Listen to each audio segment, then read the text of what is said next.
목사님이 오셔서 말씀 전 하겠습니다. 우리 박수 한번 좀 부탁드립니다. 그걸 하지 마. 네. 자, 이거 주면 되나요? 네, 써도 돼요.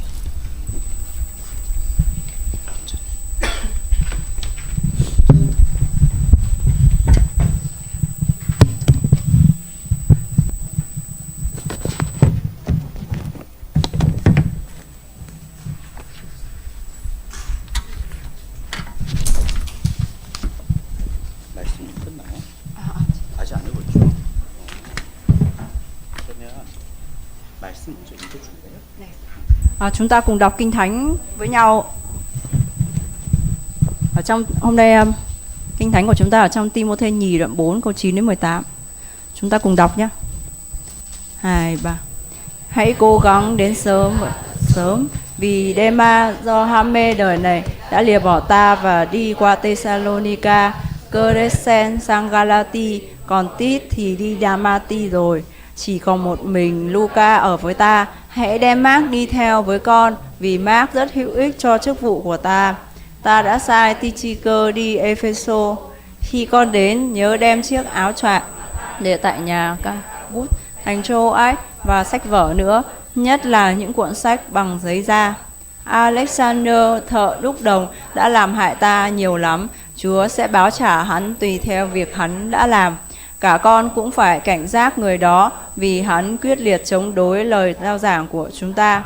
Khi ta biện hộ cho mình lần thứ nhất, không có ai ủng hộ ta cả, tất cả đều bỏ rơi ta. Xin Chúa đừng chấp trách họ. Nhưng Chúa đã đứng bên ta và ban năng lực cho ta, để ta có thể giao truyền tin lành một cách chu toàn cho tất cả dân ngoại đều nghe.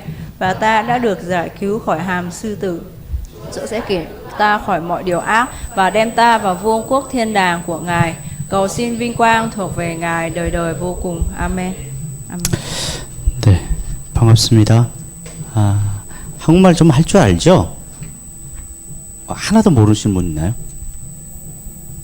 Có ai không biết tí tiếng Hàn không? 그래요? 그렇구나. 네, 저 뒤에 있는데 어떤 걸 지금 하고 있는지 저도 잘 몰라가지고, 네, 저는 중국에서 제가 중학교 3학년하고 고등학교 3년 나오다 보니까 제가 중국어를 할 줄 알아요. 예, 그리고 또 외국에서 좀 공부하다 보니까 영어를 좀 할 줄 아는데, 제가 베트남어는 하나도 몰라요. 예, 그래서 중국어는 4성이지만 베트남은 6성이죠. 6성. 예, 어렵다는 걸 여러분들이 하고 있어서 놀랍습니다.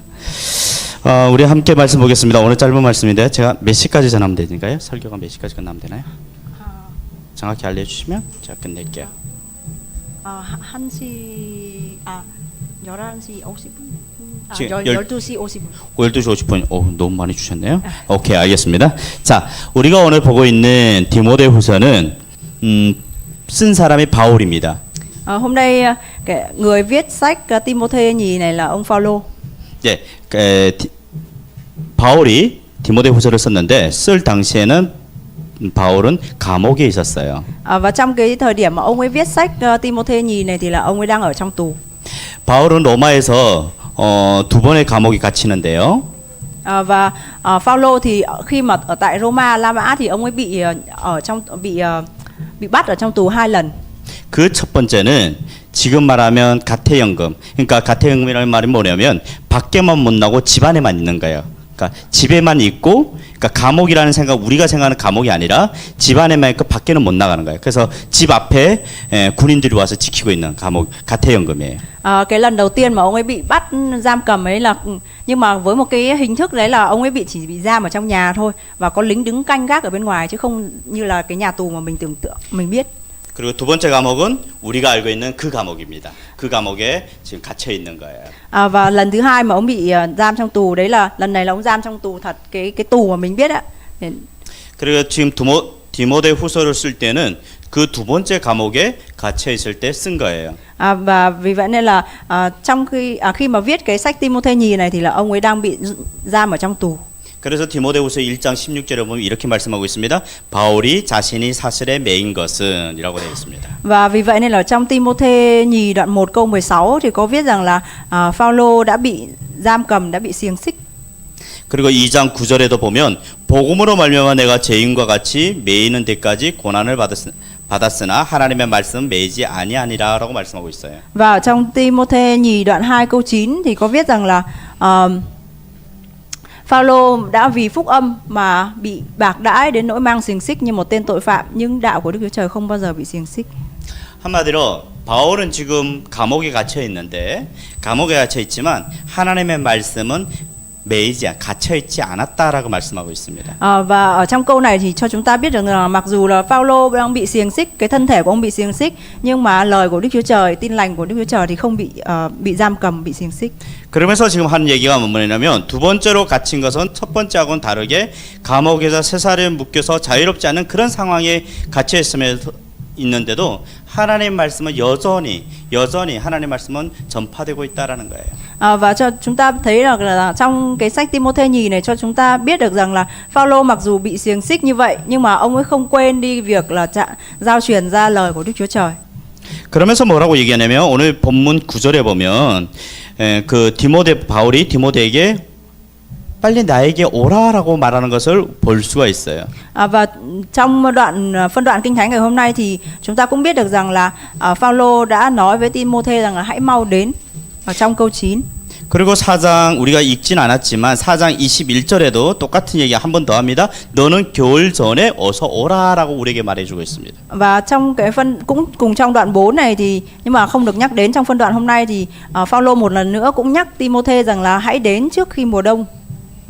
아마도 감옥이다 보니까 지금처럼 냉난방이 잘 돼 있는 그런 시설이 아니기 때문에 환경이 많이 안 좋았던 것 같아요. 그렇기 때문에 올 때 옷을 가져오라고 그리고 책도 가져오라고 13절에 말하고 있습니다. Và bởi vì rằng là có lẽ rằng là cái hệ thống nhà tù ngày xưa nó không được như bây giờ, có nghĩa là không có chế độ sưởi ấm nên là ông ấy Phaolô mới nói rằng là phải đến và đem theo áo cho ông ấy và đem vào những cuộn sách. 지금 디모데에게 겨울 전에 오라고 하는 이유는 바울과 함께 있었던 사람들 중에 많은 사람들이 바울을 떠났기 때문이에요.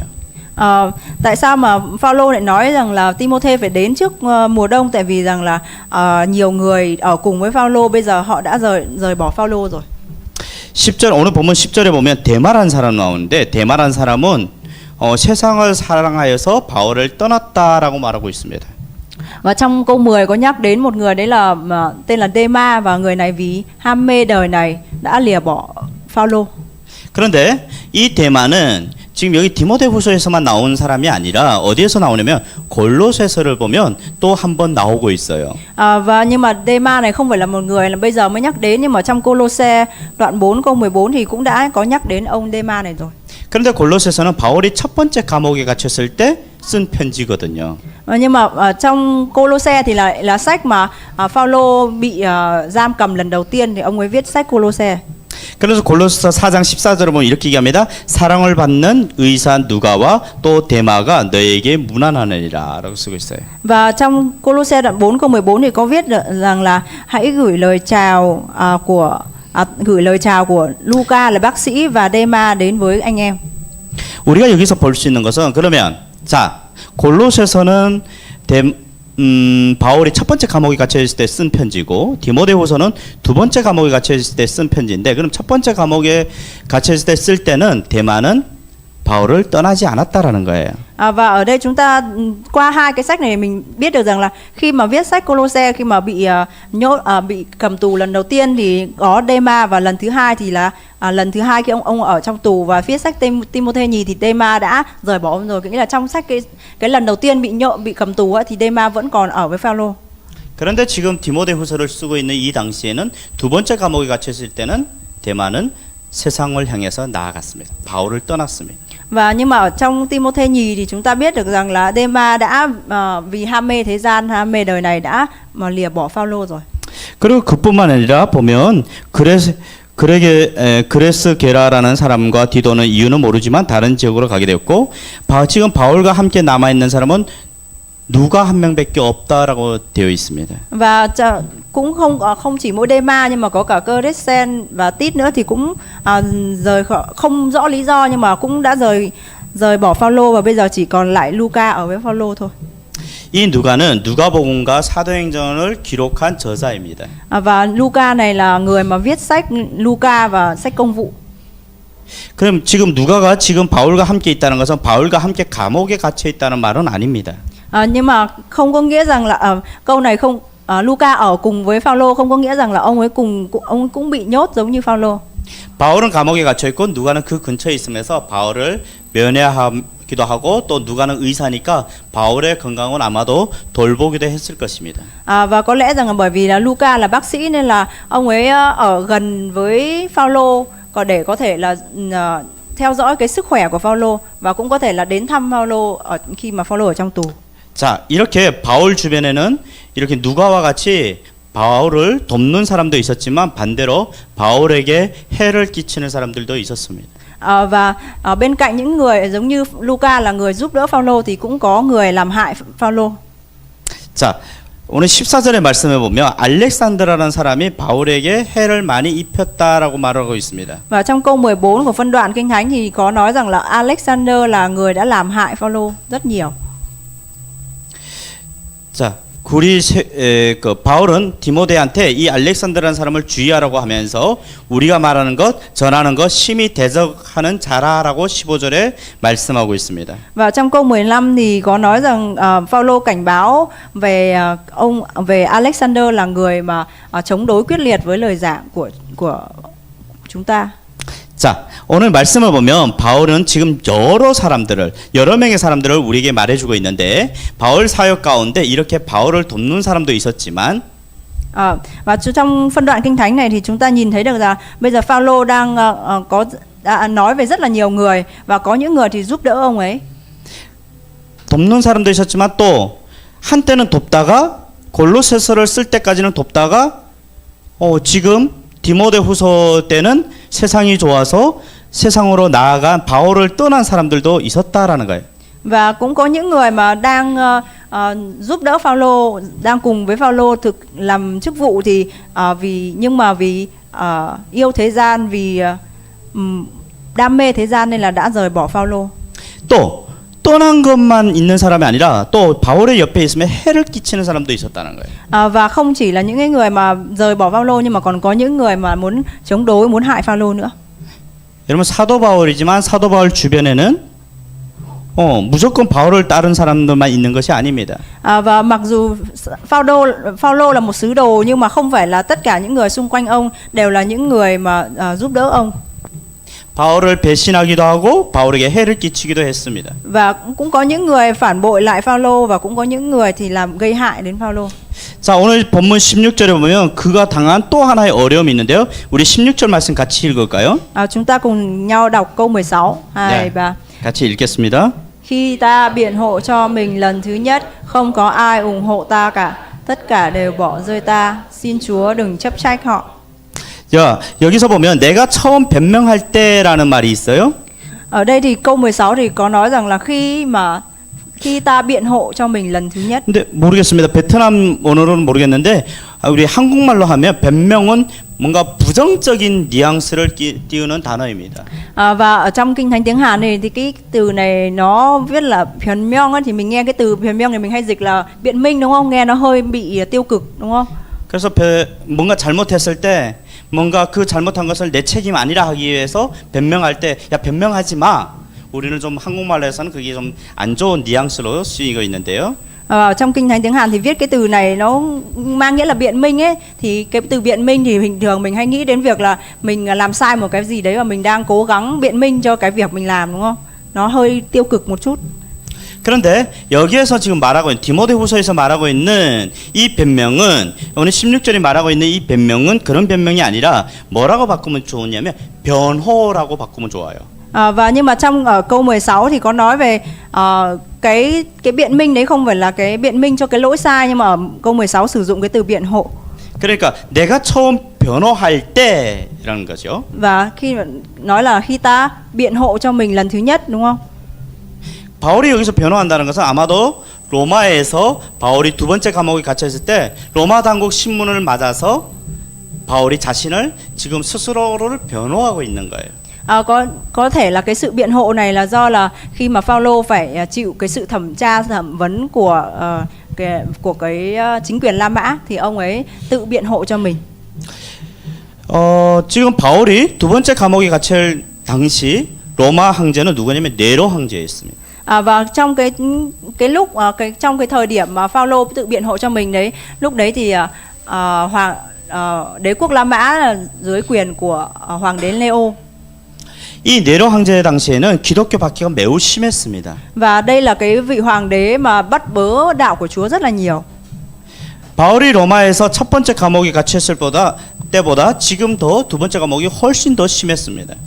So với cái lần đầu tiên mà Phaolô bị giam cầm ấy thì trong cái lần thứ hai mà ông bị giam cầm này thì cái sự bắt bớ nó còn nhiều hơn rất là nhiều. 우리가 생각해 볼 때 아마도 신문당하는 바울의 편에 서거나 아니면 바울을 위해서 증언한다는 것은 상당히 위험부담한 그 위험한 일이 많은 일이었습니다. Và có thể rằng là khi mà Phaolô khi mà bị thẩm vấn như vậy thì có thể là cần người để làm chứng chẳng hạn, nhưng mà có lẽ rằng là cái sự làm chứng hay là sự biện hộ cho Phaolô cũng là một cái việc rất là nguy hiểm đối với những người khác. 그랬는지 16절에 보면 바울과 함께한 사람이 하나도 없었다. 그리고 다 바울을 버렸다라고 말을 할 정도였습니다. Vì vậy nên là có thể rằng là vì vậy nên câu 16 mới viết rằng là không có ai ủng hộ ta và tất cả đều bỏ rơi ta. 지금 바울 옆에는 누구도 없은 거예요.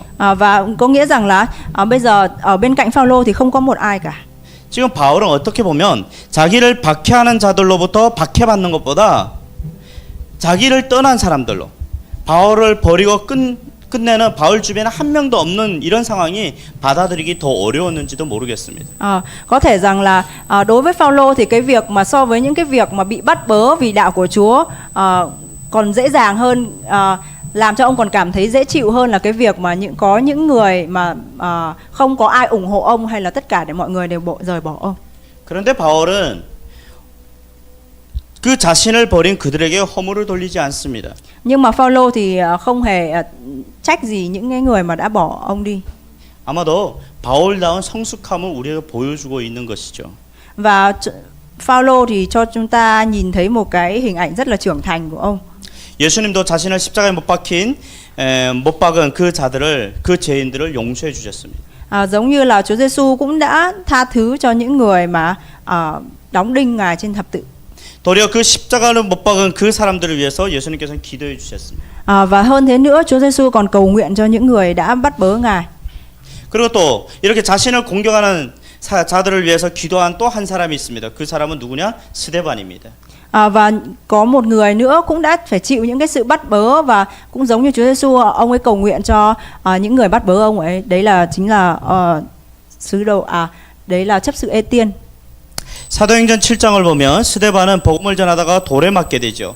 그 많은 사람들이 스데반에게 돌을 던지는 그 순간에 스데반은 그 사람들을 위해서 기도해 줍니다. Và trong Công vụ đoạn 7 thì cũng có nói về việc mà khi mà Ê-tiên bị những cái người bắt bớ họ ném đá thì ông ấy đã cầu nguyện cho những người đó. 우리는 종종 살다 보면 이렇게 생각할 때가 있습니다. Khi mà chúng ta sống ở trên đất này ấy, thì chúng ta thường có cái suy nghĩ như thế này. 아니 저 사람이 어떻게 나한테 저럴 수 있을까? Tại sao mà cái người kia lại có thể làm như vậy với mình được? 내가 저 사람한테 한 것이 얼마나 잘해졌는데. Tôi đã làm bao nhiêu là việc tốt, đối xử rất là tốt với người đó. 저 사람은 왜 과연 나에게 이렇게 행할까? Tại sao mà người đó cuối cùng lại đối xử với mình như vậy? 뭐 이렇게 생각할 때가 있죠. Chúng ta có những lúc mà mình suy nghĩ như vậy đúng không?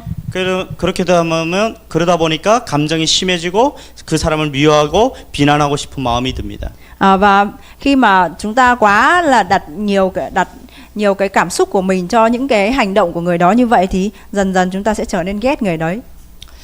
하지만 오늘 본문에서는 바울이 또 예수님이 스데반이 대응하는 것을 보면 그 사람들의 죄를 용서할 뿐만 아니라 그 죄를 용서해달라고 하나님께 간구하는 성숙한 그리스도인의 모습을 볼 수가 있습니다.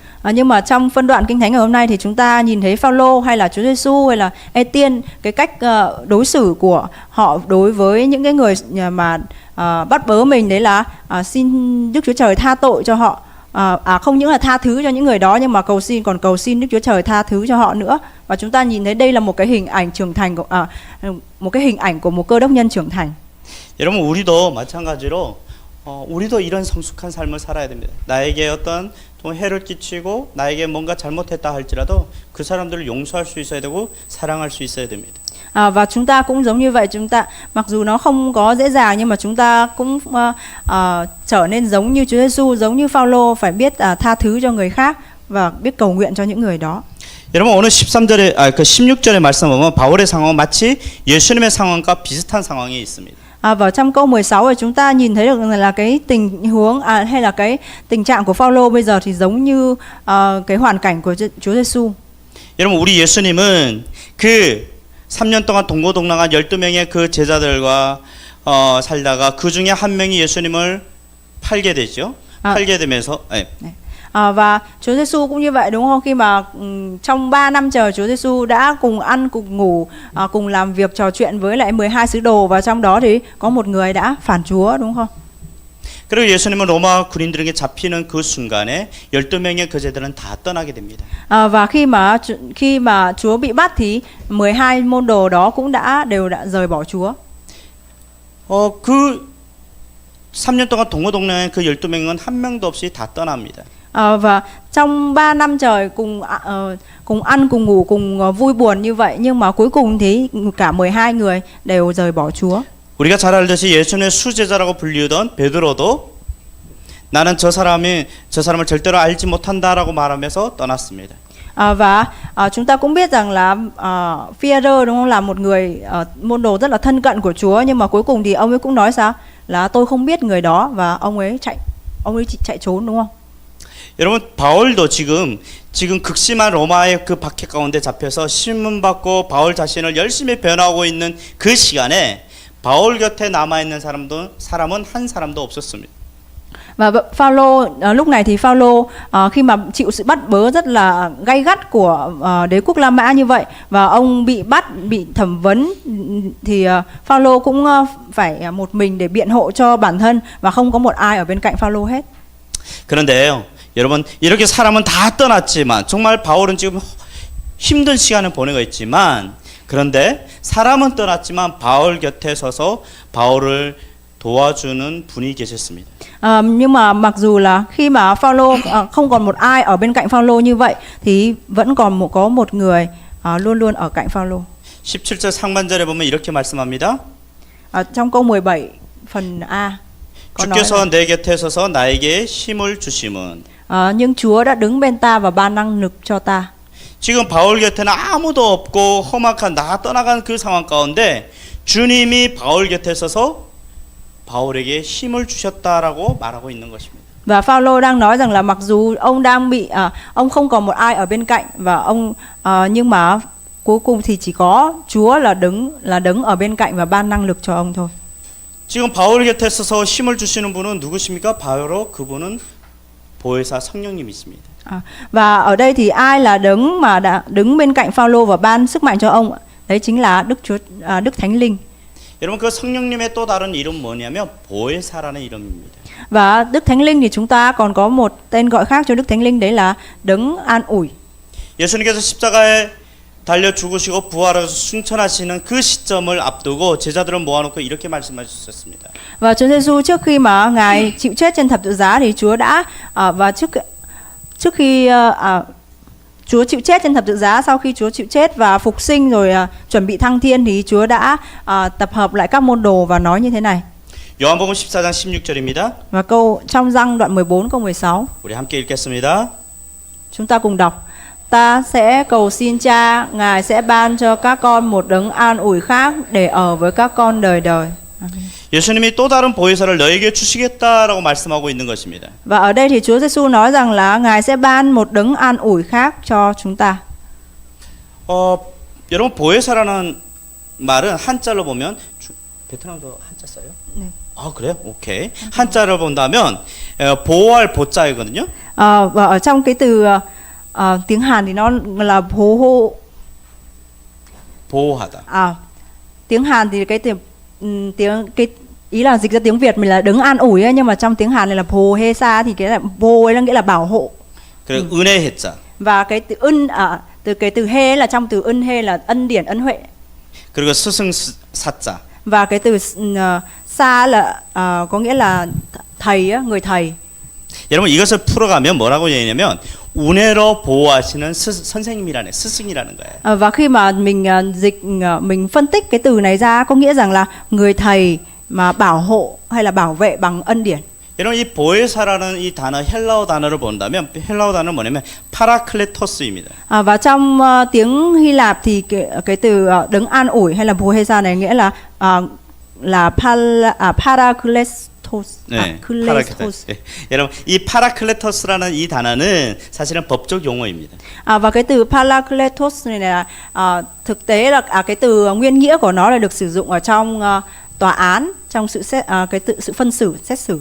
여러분 고대 법정에서는 고소당한 피고인이 검사 원고에 아주 심한 추궁을 당했을 때 그때 피고인 옆에 한 명을 둘 수 있습니다. Và trong cái tòa án cổ đại ngày xưa ấy, khi mà một người mà bị kiện hay là thì khi mà cái bên giống như là bên kiểm sát bây giờ á, mà khi mà bị tra hỏi rất là nhiều thì cái người bị kiện này á, người bị cáo này sẽ được đặt một người bên cạnh mình. 여러분 그 한 명은 그 사람을 위해서 변호해 줄 수 있는 것이죠. Và cái người mà được đặt cạnh bị cáo ấy là người mà có thể biện hộ cho bị 그렇다면 그 cáo. 한 명은 어떤 사람일까요? Vậy thì cái người đó là người như thế nào?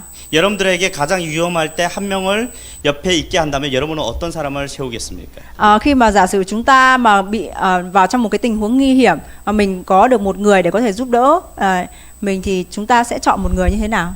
여러분을 가장 잘 알고 정말 친한 사람일까요? Chúng ta sẽ chọn một người là thân thiết gần gũi với chúng ta nhất. 아니면 아예 모르는 정말 여러분 자신 누구인지도 잘 모르는 여러분을 변호해 주지도 않을 그런 사람을 세울까요? Hay là chúng ta sẽ đặt một người là không biết mình là ai hay là còn không có định muốn biện hộ cho mình? 여러분 가장 친한 사람일까요? 가장 잘 아는 변호해 줄 만한 사람일까요? Hay là chúng ta sẽ chọn một người có thể biện hộ cho chúng ta hay biết rõ chúng ta nhất? 여러분 이 파라클레토스라는 단어 헬라어 단어를 영어 성경은 다양하게 번역을 해주는데요. Và cái từ Parakletos này thì ở trong kinh thánh tiếng Anh thì cũng được dịch ra nhiều nghĩa rất là đa dạng. 영어로 본다면 이런 용어가 있습니다. Wonderful Counselor라는 단어가 있고요. Có một cái trong kinh thánh tiếng Anh thì có dịch ra là Wonderful Counselor. 그다음에 Helper라는 단어가 있고요. Hay là có từ là Helper. 그다음에 Advocate라는 단어가 있습니다. Và có là từ 그러니까 한마디로 Advocate. 상담자가 되어주고 도와주고 옹호해주고 변호해준다는 말이 있어요. Và tất cả những cái từ đấy đều mang một nghĩa rằng là một người tư vấn tuyệt vời hay là một người cho chúng ta một cái lời khuyên, một người giúp đỡ hay là một người ủng hộ chúng ta. 그래서 이것을 한국어로서는 보혜사라고 번역을 했습니다. Và cái từ này thì được dịch ra tiếng Hàn nghĩa là Bồ Hê Sa. 사실은 이 말이 다 맞아요. Và tất cả những cái từ này được dịch ra như vậy thì nó đều đúng. 여러분, 그 성령님은 우리의 상담자가 되십니다. Và chúng ta biết rằng là Đức Thánh Linh là đấng tư vấn, đấng tâm vấn cho chúng ta. 그리고 우리를 돕는 분이십니다. Và là đấng giúp đỡ chúng ta.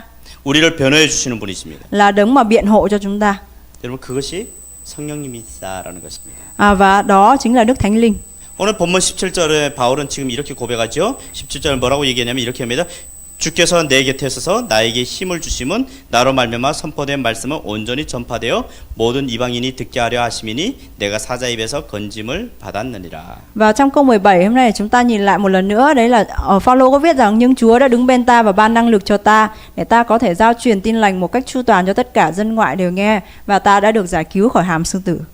로마의 극심한 신문을 당하며 나를 위해서 열심히 변호해 주셨고요.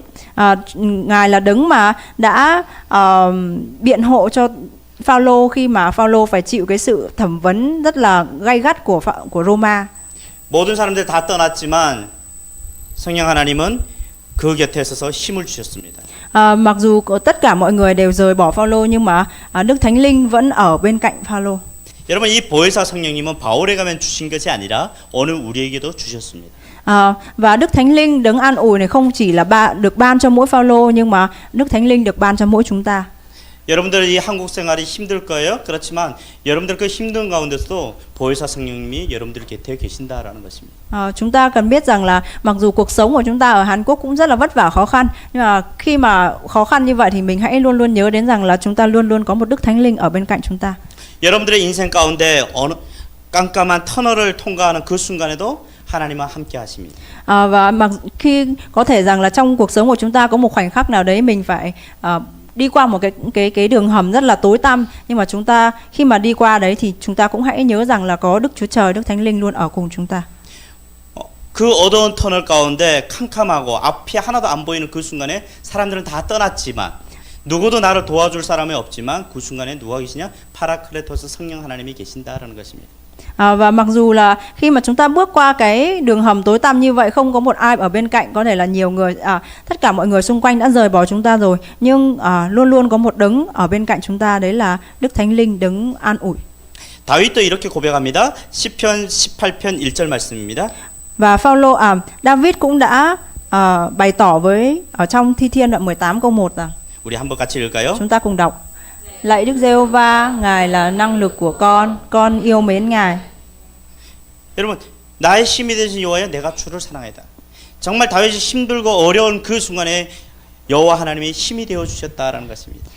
Trong cái câu bày tỏ này của David thì thật sự là trong những lúc mà khó khăn nhất của David thì Đức Giê-hô-va Ngài là năng lực của David. 저도 힘들 때가 있었어요. 어릴 때 정말 힘들 때가 있었어요. Tôi cũng khi mà còn nhỏ thì tôi cũng đã trải qua những cái thời gian rất là khó khăn. 여러분들 저를 아시는지 모르겠는데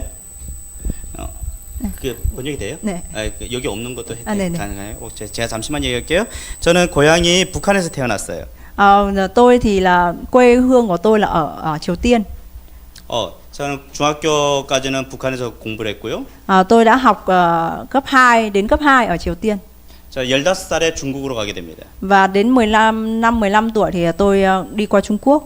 중학교 3학년부터 고등학교 3년 과정을 제가 중국에서 공부를 했어요. Và từ năm 3 của trung học, năm 3 của cấp 2 cho đến hết trung học phổ thông thì đã học ở Trung Quốc. 그래서 선교사님을 만나서 선교사님의 양아들로 그 집에서 자라게 돼요. Và tôi đã gặp được giáo sĩ và tôi trở thành con nuôi ở trong nhà của gia đình của giáo sĩ. 그 안에서 여러 가지 어려움들이 많이 있었어요. Và trong cái quá trình đó thì tôi đã gặp phải rất là nhiều khó khăn. 고등학교 3학년 때 3학년 졸업 당시에 중국의 공안에게 잡혀가지고 북한에 갔다 오게 되었어요. Và trong cái năm lớp 12 thì đã bị cảnh sát công an Trung Quốc bắt và gửi trả lại bên Triều Tiên.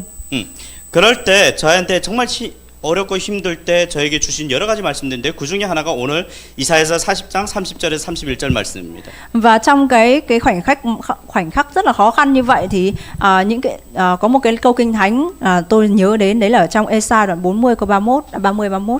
우리 함께 같이 읽겠습니다. Chúng ta cùng đọc. Các thanh niên cũng phải mòn mỏi mệt nhọc, người trai tráng cũng phải vấp ngã, nhưng ai trông đợi Đức Giê-hô-va chắc chắn được sức mới, cất cánh bay cao như chim ưng, chạy mà không mệt nhọc, đi mà không mòn mỏi. Amen. 오늘 이 말씀을 보면 하나님이 우리가 쓰러지고 넘어지고 있을 때 하나님 우리에게 하나님을 사랑하는 자에게 뭘 주시냐면 새 힘을 주신다고 말했습니다. Ở đây chúng ta thấy được rằng là Đức Chúa Trời Ngài ban cho những người trông đợi Ngài điều gì ạ? Đấy là sức mới, đúng không? 우리는 그 힘을 가지고 독수리 날개치며 올라가듯이 다시 올라갈 수가 있습니다. Và chúng ta dùng cái sức mới mà Đức Chúa Trời ban cho để cất cánh bay cao như chim ưng. 그 힘을 가지게 되면 어떤 어려움이 있다고 어떤 힘듦이 있어도 피곤하지 않습니다. Và khi mà có sức mới của Đức Chúa Trời thì dù có việc gì xảy đến thì chúng ta cũng không bị mệt mỏi. 그렇게 되면 오늘 다윗이 좀 전에 고백했듯이 나의 힘이 되신 여호와여, 내가 주를 사랑하니다라는 그 고백을 우리는 할 수가 있는 것입니다. Và khi mà chúng ta có sức mới của Chúa như vậy thì chúng ta sẽ giống như David, chúng ta có thể bày tỏ giống như David ở trong Thi Thiên đoạn 18 câu 1 vừa rồi. 여러분, 하나님께서 우리에게 그 힘을 주시는 이유가 무엇일까요? Lý do tại sao mà Đức Chúa Trời lại ban cho chúng ta sức mạnh như vậy ạ? 왜냐하면 하나님의 자녀인 우리에게 그 힘을 주시는 이유는 우리에게 사명이 있기 때문입니다. Lý do mà Đức Chúa Trời ban cho chúng ta sức mạnh bởi vì rằng là chúng ta có một cái sứ mạng phải làm. 여러분 바울에게는 이방인을 위한 사도로 부르심을 받은 바울에게 주어진 사명이 있습니다. Phaolô có một cái sứ mạng đấy là ông phải giao truyền tin lành cho những dân ngoại. 자 17절 말씀에 보면 이렇게 되어 있죠. 주께서 내 곁에 서서 나에게 힘을 주심은 Trong câu 17 chúng ta thấy rằng là có nói rằng là Chúa đã đứng bên ta và ban năng lực cho ta. 사람들은 다 버리고 나를 떠나고 나는 지금 극심한 신문을 당하고 있는데 그때 주께서 나에게 힘을 주시는 그 이유는 Lý do mà Đức Chúa Trời Ngài ban cho tôi sức mạnh để mặc dù tất cả mọi người đã lìa bỏ tôi phải chịu những cái sự thẩm vấn rất là gay gắt như vậy, nhưng mà Đức Chúa Trời vẫn ban cho tôi năng lực. 그 이유가 나오는데요. 뭐라고 되어 있냐면 나로 말미암아 선포된 말씀을 온전히 전파되어 모든 이방인이 듣게 하려 하십니다. Và lý do Ngài ban cho tôi năng lực đấy là để tôi có thể giao truyền tin lành một cách chu toàn cho tất cả dân ngoại đều nghe. 여러분 사도 바울이 지금 이런 극심한 어려움 가운데 힘들고 모든 사람들 다 떠났지만 하나님께서 그에게 힘을 주시는 이유는 뭐라고요? 하나님 힘을 주시는 것은 복음 전파에 대한 사명을 감당하게 하기 위해서라는 거예요. Mặc dù là tất cả mọi người đều đã lìa bỏ Phaolô phải ở trong một cái tình cảnh rất là khó khăn như vậy, nhưng mà Đức Chúa Trời lại ban sức mạnh cho ông bởi vì một lý do duy nhất, rằng là ông có một cái sứ mạng phải đem tin lành của Chúa đến cho những người dân ngoại. 여러분 우리 각자에게 주신 하나님의 사명은 무엇이라고 생각하십니까? Mỗi chúng ta suy nghĩ rằng là Đức Chúa Trời ban cho chúng ta sứ mạng như thế nào? 여러분 우리에게는 각자에게 주어진 사명들이 있습니다. Tất cả mỗi chúng ta đều Chúa đều ban cho chúng ta, mỗi người đều có một cái sứ mạng. 직장인으로서 감당해야 될 사명이 있고요. Có sứ mạng dành cho những người mà đi làm. 가정에서의 사명이 있고요. Có những sứ mạng dành cho những người trong gia đình. 교회에서 내가 감당해야 될 사명이 있습니다. Và có những sứ mạng ở trong hội thánh. 세상에서 내가 감당해야 될 사명이 있습니다. Có sứ mạng mà chúng ta phải đảm đương cho chúng ta phải chịu trách nhiệm cho thế gian này. 우리 각자에겐 다 사명이 있습니다. Tất cả chúng ta mỗi người đều có một sứ mạng riêng.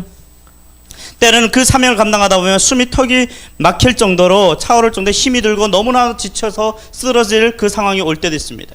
Có những khi mà có thể rằng để đảm nhận, để có thể thực hiện được cái sứ mạng đó, chúng ta phải chịu những cái sự khó khăn, cảm thấy rằng dường như là mình không thể làm được nữa.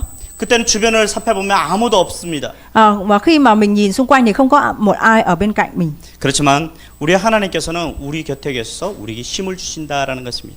Nhưng mà chúng ta phải nhớ rằng là chúng ta có một Đức Chúa Trời là đứng ở bên cạnh chúng ta và đứng ban năng lực cho chúng ta.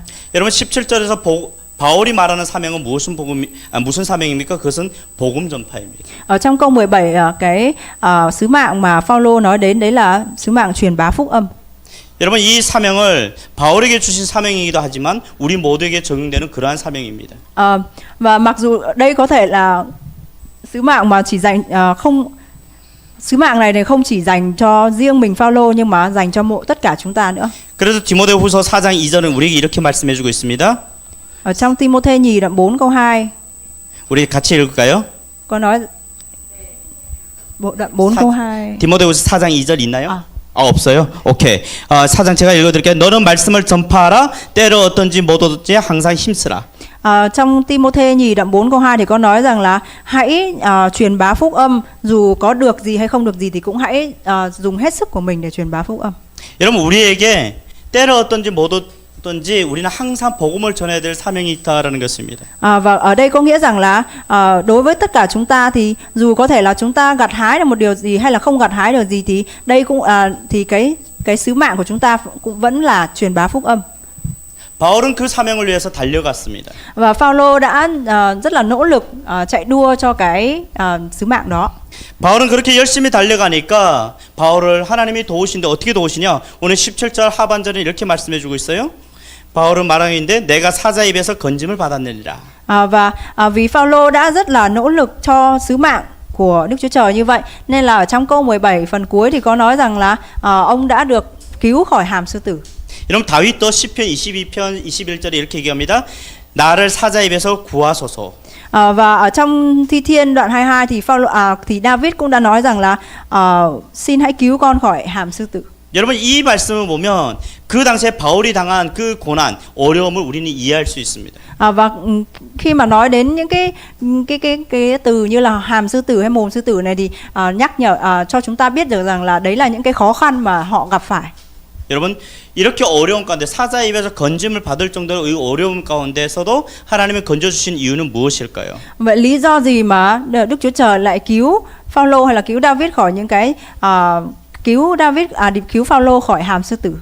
아직 사명이 있기 때문입니다. Bởi vì rằng là ông vẫn còn có một sứ mạng. 아직까지 바울이 감당해야 될 복음 전파의 사명이 남아 있기 때문에 하나님께서 그렇게 구해 주신 것입니다. Bởi vì rằng Phaolô vẫn còn sứ mạng phải truyền bá phúc âm nên là Đức Chúa Trời đã cứu ông.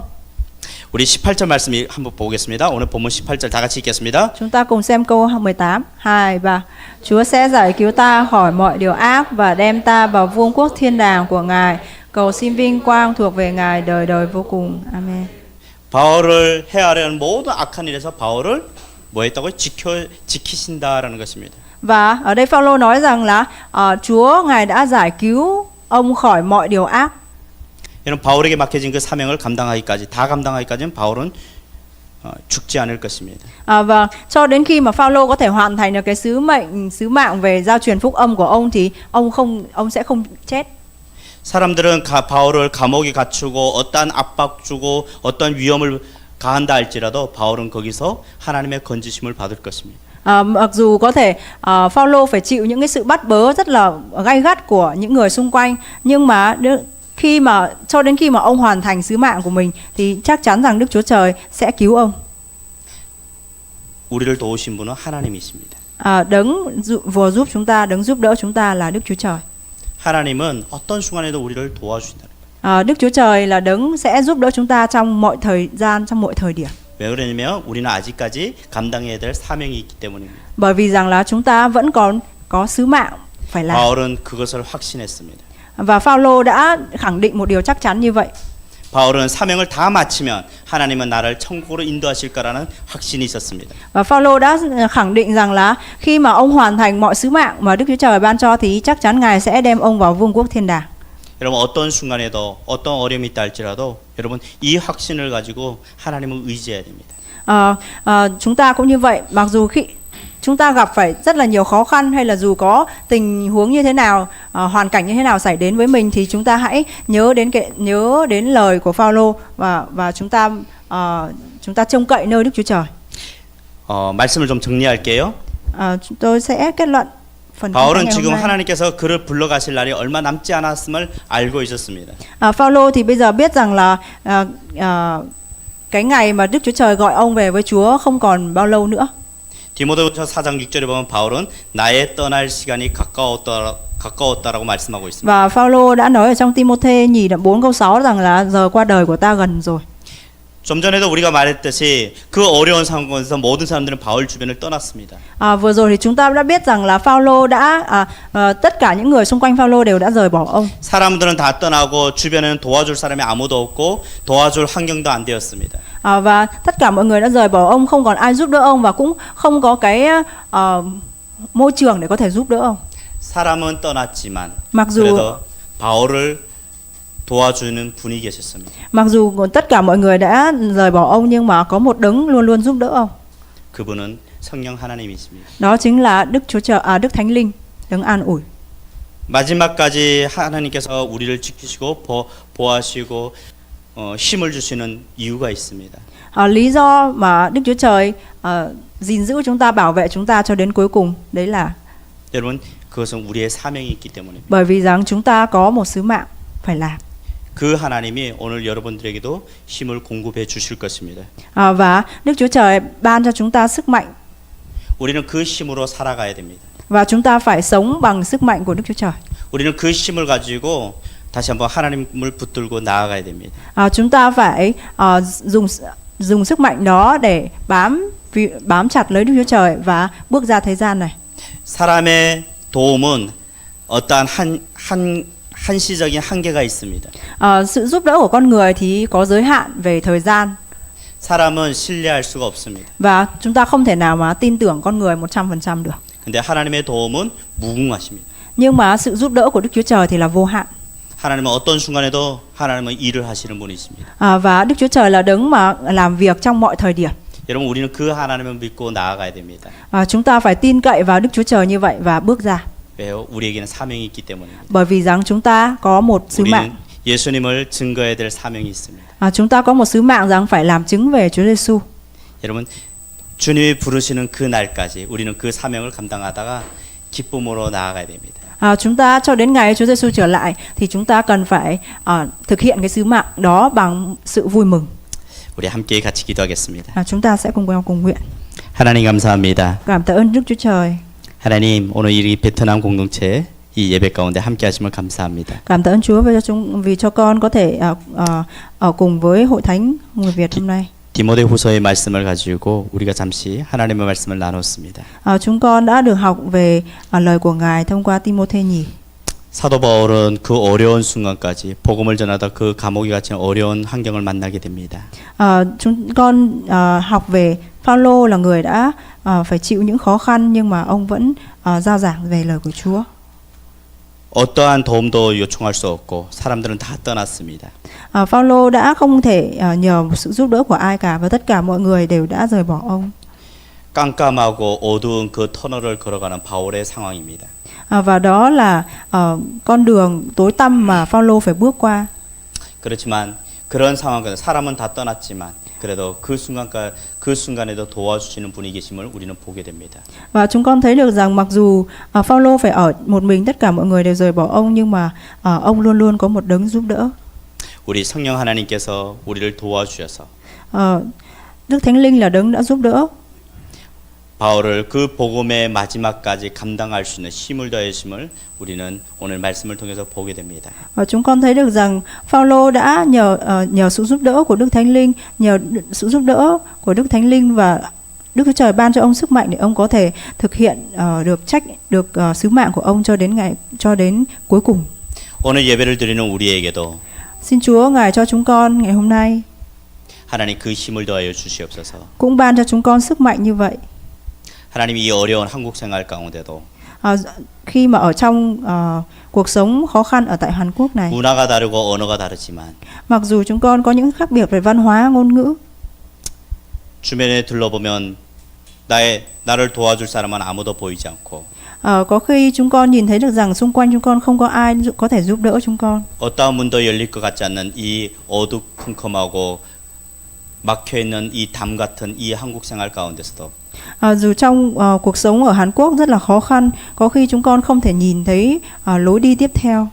하나님께서 우리에게 힘이 되어 주시고 우리를 보호해 주시고 우리를 지켜보아여 주시옵소서. Thì xin Chúa Ngài là đấng vẫn luôn bảo vệ chúng con và giúp đỡ chúng con. 우리가 하나님의 자녀이고 하나님의 사명자임을 깨닫게 하시고 그것을 잊어버리지 않게 하여 주시옵소서. Xin Chúa cho chúng con nhận biết rằng chúng con là con cái của Ngài, chúng con là những người thực hiện sứ mạng của Ngài và cho chúng con luôn luôn nhớ điều đó. 그래서 아버지 하나님 우리에게 주신 그 예수 그리스도의 그 사명을 감당하는 우리가 되기를 소망합니다. Chúng con mong muốn rằng chúng con sẽ thực hiện được sứ mạng mà Chúa ban cho chúng con. 어떠한 순간에도 하나님 우리를 건져 주시고 붙들어 주시옵소서. Xin Chúa Ngài luôn luôn nắm lấy chúng con và gìn giữ chúng con dù trong mọi hoàn cảnh. 하나님 우리를 통해서 하나님 이곳까지 보내주신 하나님의 뜻이 계시오니 Chúa ơi, chúng con biết rằng Chúa gửi chúng con đến nơi này vì ý muốn của Ngài. 하나님 그 뜻대로 우리를 사용하여 주시옵소서. Xin Chúa Ngài sử dụng chúng con theo ý muốn của Ngài. 날마다 하나님이 우리를 통해서 일하심을 보게 하시고 기대하게 하여 주시옵소서. Xin Chúa cho chúng con nhìn thấy được sự giúp đỡ của Ngài, sự làm việc của Ngài trên đời sống của chúng con. 그래서 그 주님만을 의지하며 그 주님을 붙들며 매일매일 나와 함께 하시는 하나님을 간증하는 간증의 삶을 살게 도와 주시옵소서. Xin Chúa cho chúng con có một đời sống luôn luôn làm chứng về Chúa, cho chúng con có một đời sống luôn luôn bám lấy Ngài. 우리의 힘이 되신 여호와 하나님, Chúa ơi, Đức Chúa Trời ơi, Chúa là đấng ban sức mạnh cho chúng con. 우리를 도와주시고 Xin Chúa giúp đỡ chúng con 우리를 통해서 để thông qua chúng con 우리의 가정과 thì gia đình của chúng con, 내 주변의 베트남 사람들이 những người Việt Nam xung quanh chúng con 예수님을 알아가는 thì sẽ được nhận biết được Chúa Giêsu. 우리의 통로가 될 수 있도록 도와주시옵소서. Xin Chúa giúp chúng con sẽ trở thành con đường để dẫn những người đó đến với Chúa. 감사하고 Cảm tạ ơn Chúa nhiều lắm. 예수님의 이름으로 Trong 기도드립니다. danh Chúa Giêsu Christ. Amen. 제가 축도하고 마치면 되나요? 축도할게요.